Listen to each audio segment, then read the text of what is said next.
City news पहुंचाएगा आप तक हर खबर। साजिद भाई बड़ी वो बहुत बहुत मेहरबानी कि आपने हमें टाइम दिया।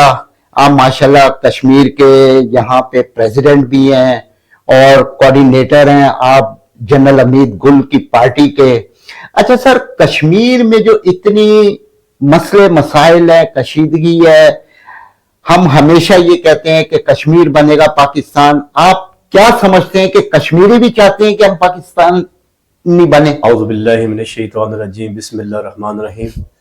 बहुत शुक्रिया गुड्डू भाई आपका तशरीफ लाने का। साजिद हुसैन मीर, कोऑर्डिनेटर चेयरमैन अब्दुल्ला हमीद गुल आपसे मुखातिब हूँ। कश्मीर के हवाले से आपने सवाल किया। मेरा ताल्लुक भी कश्मीर से है, आज़ाद कश्मीर वादी नीलम से। पिछले दिनों आप लोगों ने देखा कि पूरे कश्मीर में एहतजाज हुआ। उस एहतजाज की जो बुनियादी वजह है वो इंसानी हुकूक है।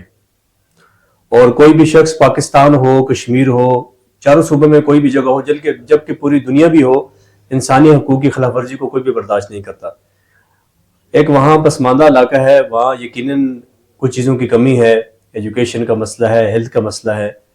वहाँ पर लोगों ने नारा लगाया और आपने ये मुझसे सवाल किया कि लोग कहते हैं कश्मीर बनेगा पाकिस्तान। वहाँ पर 95% लोग जो हैं वो कहते हैं कश्मीर बनेगा पाकिस्तान। और मैं ये समझता हूँ कि पाकिस्तान बनेगा नहीं बल्कि पाकिस्तान है। उसकी बुनियादी वजह यह है कि ये जो कश्मीर, आज़ाद कश्मीर है, ये पाकिस्तान का हिस्सा समझता हूँ इसको मैं। उसकी वजह यह है कि जो लॉ है, जो कानून है, जो चीज़ें हैं, जो करेंसी है, ज़ेर अंडर कंट्रोल पाकिस्तान के है ये। इस दिनों हमारे दोस्तों ने एहतजाज किया, उसमें मैंने अपना बयान भी रिकॉर्ड कराया और उसमें मैंने ये कहा कि महंगाई के खिलाफ एहतजाज करना, माफिया के खिलाफ एहतजाज करना, माफिया की मराद कम करने के लिए एहतजाज करना, ये हर पाकिस्तानी या कश्मीरी, हर शहरी का ये हक है। लेकिन जब इन लोगों ने बात इस हद तक चली कि जी पाकिस्तान के खिलाफ बोलना शुरू कर दिया, पाकिस्तानी इदारों के खिलाफ बोलना शुरू कर दिया, तो ये चीज़ नाकाबिल कबूल थी। इसमें 5% लोग ऐसे हैं गुड्डू भाई के जो ये चाहते हैं कश्मीर बनेगा खुद मुख्तियार, जबकि कश्मीर खुद मुख्तियार नहीं बन सकता। उसकी वजह यह कि कश्मीर के पास जाती कोई भी पैदावार नहीं। जितनी भी चीज़ें हैं जो ज़रूरियात ज़िंदगी की हैं वो सारी पाकिस्तान से यहाँ से वहाँ से जाती हैं, जिसकी वजह से जो है वो स्पेशली कोटे के तौर पर कश्मीर के जो लोग हैं सर्वाइव करते हैं। दूसरी बात मैंने उन लोगों से ये की कि जो जम्मू कश्मीर की लड़ाई इंडिया के साथ वो कुफर इस्लाम की जंग है। आज़ाद कश्मीर और पाकिस्तान का रिश्ता ला इलाहा इल्लल्लाह मुहम्मद रसूलुल्लाह का है और कायदे आज़म के फरमान के मुताबिक कश्मीर पाकिस्तान की शरग है। तो यहाँ कोई कुफर इस्लाम की जंग नहीं है, ये हुकूक की जंग थी। और इस जंग में जहाँ हुकूक की बात है वहाँ सारे पाकिस्तानी कश्मीरियों को सपोर्ट करते हैं, लेकिन जहाँ अदारों की बात आएगी, जहाँ पाकिस्तान की बात आएगी, जहाँ कंट्री की बात आएगी, वहाँ कॉम्प्रोमाइज नहीं किया जाएगा इसके ऊपर। अच्छा सर, बहुत सालों से यहाँ पे मुजाहरे भी हो रहे हैं, सब कुछ हो रहे हैं, क्या वजूहात है कि जो अब तक कश्मीर का मसला हल नहीं हो रहा? कश्मीर देखें इस टाइम दो हिस्सों में तकसीम है, शायद आपके इल्म में हो। एक तो आज़ाद कश्मीर है और एक जम्मू कश्मीर है। बेसिकली कश्मीर का मसला कश्मीरियों ने ही हल करना है।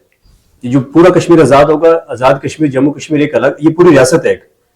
ये पूरी रियासत जब आज़ाद होगी, क्योंकि वहाँ सारे मुसलमान हैं, कश्मीरियों में कोई भी हिंदू सिख तकरीबन नहीं है, सारे मुसलमान हैं। तो ये जब रियासत जो है वो आज़ाद होगी तो फिर इनको इख्तियार है कि ये कहाँ ऐलान करते हैं, किसके साथ। तो आपके हिसाब से, मेरे हिसाब से, किसी आम आदमी से आप पूछेंगे तो वो कहाँ ऐलान करेंगे? पाकिस्तान के साथ ऐलान करेंगे। ज़ाहिर है हमारा एक रिश्ता है, हम मुसलमान हैं, भाई भाई है। तो बेसिकली इंडिया इसमें बहुत बड़ी रुकावट है, पाकिस्तान इसमें कोई रुकावट नहीं है। इसमें इंडिया की बहुत बड़ी रुकावट है कि इंडिया जो पूरा इंडिया का जो सिस्टम चल रहा है वो आज़ाद कश्मीर और जम्मू कश्मीर के ऊपर चल रहा है। वहाँ की जो पैदावार है, वहाँ की जो चीज़ें हैं, उसके ऊपर इंडिया जो है, वहाँ का सैर व सियाहत है, वो तफरीही जो मकामात है सबसे ज़्यादा अच्छे, जिसके ऊपर वो फिल्म इंडस्ट्री उनकी चल रही है, वो जम्मू कश्मीर की खूबसूरत वादी है। इसमें अगर कोई रुकावट है सबसे बड़ी तो वो इंडिया है, पाकिस्तान नहीं है। पाकिस्तान आज भी ये कहता है कि कश्मीरियों को इख्तियार है कि वो अपना जिस तरह भी चाहे अपना फैसला कर सकते हैं। सर बहुत बहुत मेहरबानी कि आपने हमें वक्त दिया।